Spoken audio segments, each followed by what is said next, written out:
Hello बच्चों, कैसे हैं आप? आई होप आप बिल्कुल ठीक होंगे। मैं आपकी टीचर सुमन शर्मा एक बार फिर से अपने चैनल पर आप सभी बच्चों का स्वागत करती हूं और आशा करती हूं कि आप सब मज़े से होंगे। आज मैं कक्षा 7 पल्लव हिंदी पाठ्य पुस्तक से आपको पाठ 6 हार की जीत कराने जा रही हूँ। पाठ शुरू करने से पहले मैं कहना चाहूँगी, जो बच्चे पहली बार इस लिंक से जुड़े हैं प्लीज़ वो मेरे चैनल को लाइक करें, शेयर करें और सब्सक्राइब करें, जिससे समय समय पर आपको हिंदी विषय संबंधी जानकारी मिल सके और हमें मोटिवेशन मिल सके कि हम आपके लिए और साधारण सरल भाषा में अच्छे से अच्छे अर्थ बता सकें। तो बच्चों, पाठ शुरू करते हैं।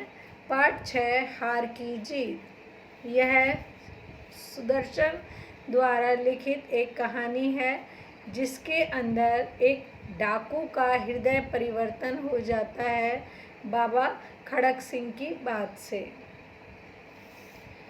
खड़क सिंह यहाँ पे एक डाकू है और बाबा भारती एक साधु हैं जिनका एक प्यारा सा घोड़ा है। ये उसी के ऊपर एक बहुत ही हृदय को छूने वाली कहानी है।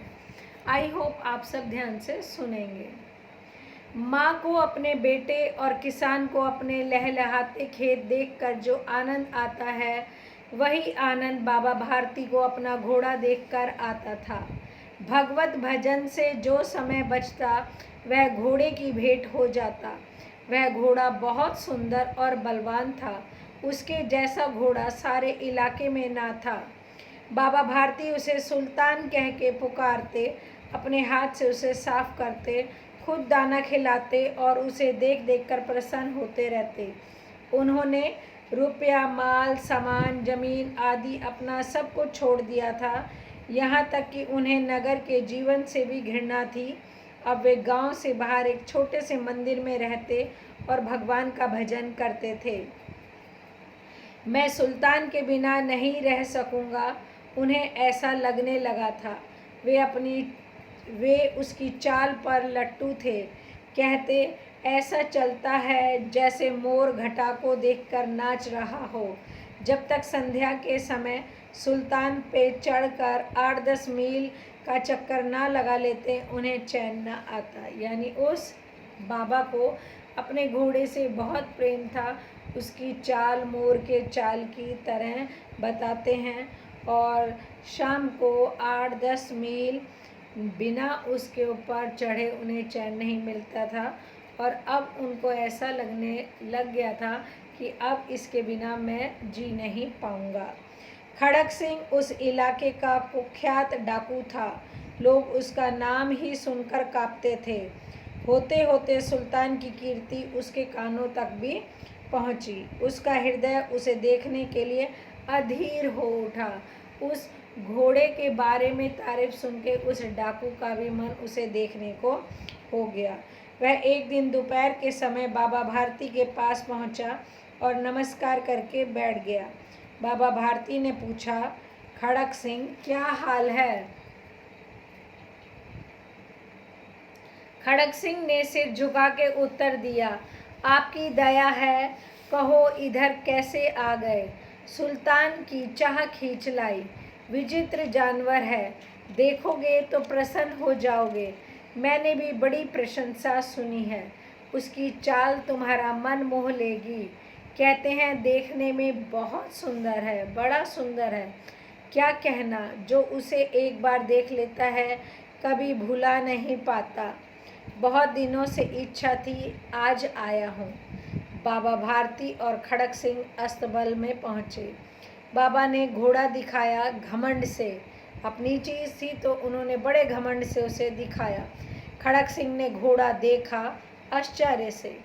खड़क सिंह ने हजारों घोड़े देखे थे, परंतु ऐसा बांका उसकी आंखों के सामने से कभी नहीं गुजरा था। सोचने लगा, भाग्य की बात है, ऐसा घोड़ा खड़क सिंह के पास होना चाहिए था। इस साधु को ऐसी चीज़ों से क्या लाभ? कुछ देर तक आश्चर्य में चुपचाप खड़ा रहा। इसके पश्चात उसके हृदय में हलचल होने लगी। बालकों की सी अधीरता से बोला। परंतु बाबा जी इसकी चाल ना देखी तो क्या देखा। बाबा जी अपने घोड़े की तारीफ करे बिना रुक नहीं रहे थे। बोल रहे थे, भाई अगर इसकी चाल नहीं देखी तो तुमने इसका क्या देखा। बाबा जी भी मनुष्य थे। अपनी वस्तु की प्रशंसा दूसरे के मुख से सुनते ही उनका हृदय अधीर हो गया। घोड़े को खोलकर बाहर ले गए। घोड़ा वायु वेग से उड़ने लगा। उसकी चाल देखकर खड़क सिंह के हृदय पर सांप लौट गया, यानी उसे भी लालच आ गया। वह डाकू था और जो वस्तु उसे पसंद आ जाए उस पर वह अपना अधिकार समझता था। उसके पास ताकत थी और आदमी थे। जाते जाते उसने कहा, बाबा जी मैं ये घोड़ा आपके पास ना रहने दूंगा। बाबा भारती डर गए। ये बात सुनकर बाबा भारती डर गए। अब उन्हें रात की नींद न आती। सारी रात अस्तबल की रखवाली में कटने लगी। हर समय खड़क सिंह का भय लगा रहता। कई मास बीत गए और वह न आया। धीरे धीरे बाबा भारती कुछ असावधान हो गए और इस भय को स्वप्न के भय की तरह समझने लगे। धीरे धीरे कई दिन हो गए तो सोचने लगे शायद मैंने कोई बुरा सपना देखा होगा, ऐसा उन्हें लगने लगा। संध्या का समय था। बाबा भारती सुल्तान की पीठ पर सवार होकर घूमने जा रहे थे। इस समय उनकी आंखों में चमक थी, मुख पर प्रसन्नता। कभी घोड़े के शरीर को देखते, कभी उसके रंग को, और मन में फूलना समाते थे। अचानक एक ओर से आवाज आई, ओ बाबा इस कंगले की सुनते जाना। आवाज में करुणा थी, यानी दया थी। बाबा ने घोड़े को रोक दिया। देखा एक अपाहिज वृक्ष की छाया में पड़ा करहा रहा है। बोले, कहो तुम्हें क्या कष्ट है। अपाहिज ने हाथ जोड़कर कहा, बाबा मैं दुखिया हूँ, मुझ पर दया करो। रामावाला यहाँ से 3 मील है, मुझे वहाँ जाना है। घोड़े पे चढ़ा लो, परमात्मा तुम्हारा भला करेगा। उसने कहा, मुझे उस गांव में जाना है जो यहाँ से 3 किलोमीटर दूर है, मुझे भी घोड़े पर बिठा लो। वहाँ तुम्हारा कौन है। दुर्गादत्त वैद्य का नाम आपने सुना होगा, मैं उनका सौतेला भाई हूँ। बाबा भारती ने घोड़े से उतरकर अपाहिज को घोड़े पर सवार किया और स्वयं उसकी लगाम पकड़कर धीरे धीरे चलने लगे। सहसा उन्हें एक झटका सा लगा और लगाम हाथ से छूट गई। उनके आश्चर्य का ठिकाना ना रहा जब उन्होंने देखा कि अपाहिज घोड़े की पीठ पर तनकर बैठा है और घोड़े को दौड़ाए लिए जा रहा है। उनके मुख से चीख निकल गई। वह अपाहिज डाकू खड़क सिंह था, यानी जो अपाहिज के रूप में एक्टिंग कर रहा था। उसने झटके से लगाम अपने हाथ में ली, तो जब बाबा भारती ने उसे देखा तो देखा वो तना हुआ है और वो घोड़े को दौड़ा के ले गया, तो वो समझ गए कि ये अपाहिज नहीं, डाकू खड़क सिंह है। बाबा भारती कुछ देर तक चुप रहे, फिर जोर से चिल्ला के बोले, जरा ठहर जाओ। खड़क सिंह ने आवाज़ सुन के घोड़ा रोक दिया और उनकी गर्दन पर प्यार से हाथ फेरते हुए कहा, बाबा जी अब यह घोड़ा अब ना दूंगा, परंतु एक बात सुनते जाओ। बाबा ने कहा, एक बात सुनते जाओ। खड़क सिंह ठहर गया। बाबा भारती ने निकट जाकर उसकी ओर ऐसी आंखों से देखा जैसे बकरा कसाई की ओर देखता है और कहा, यह घोड़ा तुम्हारा हो चुका है। मैं तुमसे इसे वापस करने के लिए ना कहूँगा, परंतु खड़क सिंह केवल एक प्रार्थना करता हूँ, उसे अस्वीकार नहीं करना, नहीं तो मेरा दिल टूट जाएगा। बाबा जी आज्ञा कीजिए। अब उसने कहा, बाबा आज्ञा करो, मैं आपका दास हूँ, केवल ये घोड़ा ना दूंगा। अब घोड़े का नाम ना लो। मेरी प्रार्थना केवल यह है कि इस घटना को किसी के सामने प्रकट ना करना। खड़क सिंह का मुख आश्चर्य से खुला रह गया। उसका विचार था कि उसे घोड़े को लेकर यहाँ से भागना पड़ेगा, परंतु बाबा भारती ने स्वयं उससे कहा, कि इस घटना को किसी के सामने प्रकट नहीं करना। इसका क्या उद्देश्य हो सकता है? खड़क सिंह ने बहुत सोचा, बहुत सिर मारा, परंतु कुछ समझ ना सका। हार कर उसने अपनी आंखें बाबा भारती के मुख पे गड़ा दी और पूछा, बाबा जी ऐसा क्यों? सुनकर बाबा भारती ने उत्तर दिया, लोगों को यदि इस घटना का पता लग गया तो वे किसी गरीब पर विश्वास न करेंगे।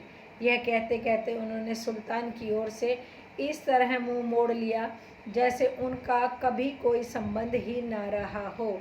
यानी तुमने जैसा मेरे साथ करा, मैं नहीं चाहता कि मैं ये घटना या तुम किसी को ये घटना बताओ, नहीं तो लोग गरीबों पर विश्वास करना छोड़ देंगे।